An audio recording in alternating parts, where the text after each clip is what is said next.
Last season, Utah Jazz had an historical regular season where they ended up being the #1 seed in the Western Conference, and everyone thought that they were a team not to be messed with when the playoffs came. But as we all know, their season ended during the second round versus the Clippers, where they would go up 2-0, lose the next 2 games, in which news would come out that Kawhi Leonard would be out for the remainder of the series. So everyone thought that, it would be an easy wrap up for the Jazz to get to the Western Conference Finals, but they would lose Game 5 at Salt Lake City at home, which would lead to the infamous Game 6, where the biggest lead that they had was nearly 30 points, in which during the fourth quarter they would choke that lead and shockingly be eliminated by the Kawhi-less Clippers in the second round. So in today's video, I want to talk about exactly what happened, what caused them to lose that series versus the Clippers last season, how the new additions to the roster has resolved that problem, and then ultimately talk about where they can end up in the Western Conference and how far they can get in the playoffs for this upcoming season. But before we get into this video, man, please leave a like, subscribe to the channel if you haven't already, and if you enjoy the content coming out of this channel,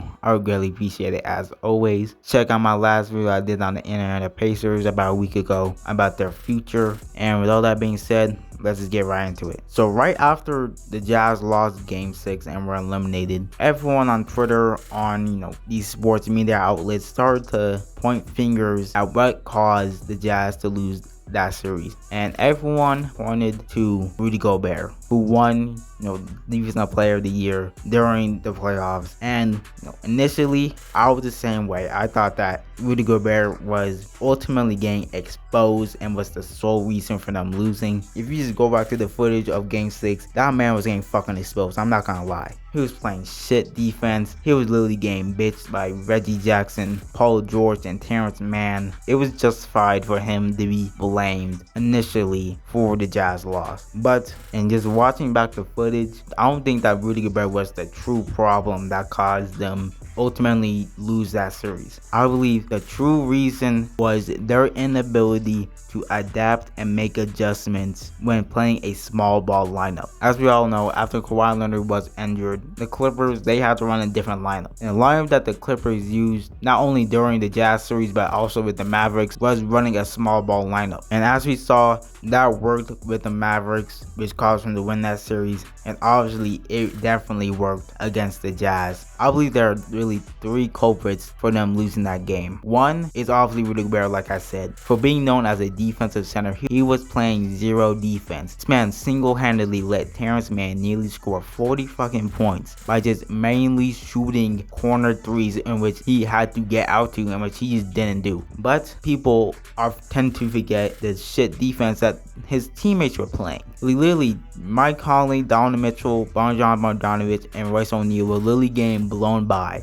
all the fucking time. Literally, they couldn't defend anyone. And I know that Donovan Mitchell, he had a bum ankle, and Mike Conley just not having a fucking hamstring at all. Obviously, they were not able to play that good with defense. Everyone was just playing shitty ass defense. That caused Rudy Gobert to be in a tough situation in which he made the wrong decision every single fucking time. And then the final guy that I want to put the blame on for them losing that series is their coach, Quinn Snyder. He did not make any adjustments at all. Zero fucking adjustments, not one bit. He didn't try to change up the defense, try to maybe go to zone. He didn't try to adjust to the Clippers small ball lineup of trying to put up a small ball lineup of his own. Like literally, he just, like that meme where the dog's in that like a burning house and he's saying, oh, this is fine. That's literally what Quinn Snyder was doing. He just sat there, did fucking nothing, just let all that shit happen. And he deserves some of the blame for not doing anything.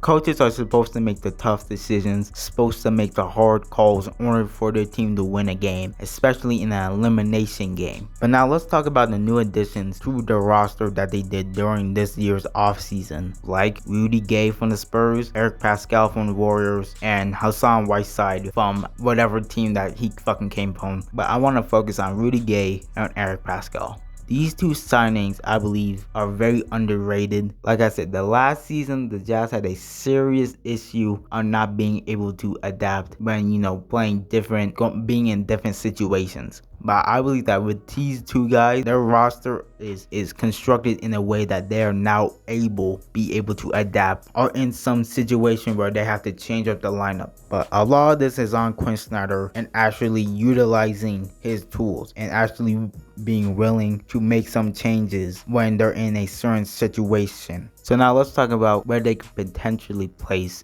in the Western Conference for this season. Like I said, last season they were the #1 seed. This season I believe they can repeat that, because I believe that they have a better constructed roster. I think they're even more dangerous as a team as a whole, because this team is so talented. It's just after last season, do they want to take the regular season seriously? Because obviously now with the season being a full 82 games and having a shorter off season, I feel like they're going to be more focused on the health of their players, especially Donovan Mitchell, Rudy Gobert, and Mike Conley. And finally, let's answer the age-old question of how far they can get in the playoffs for this season.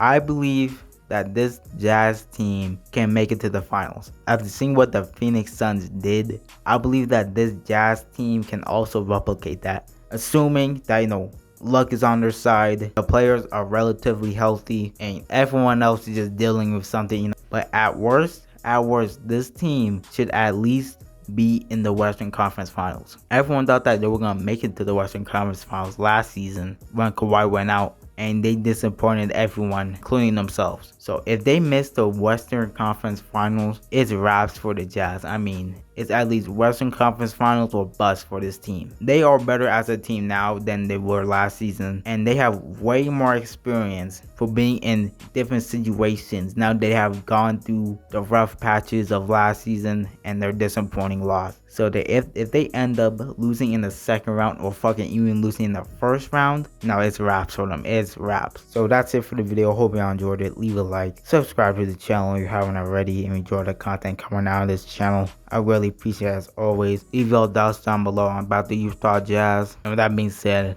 hope you have a good rest of your day, and I'm out. Peace out, y'all.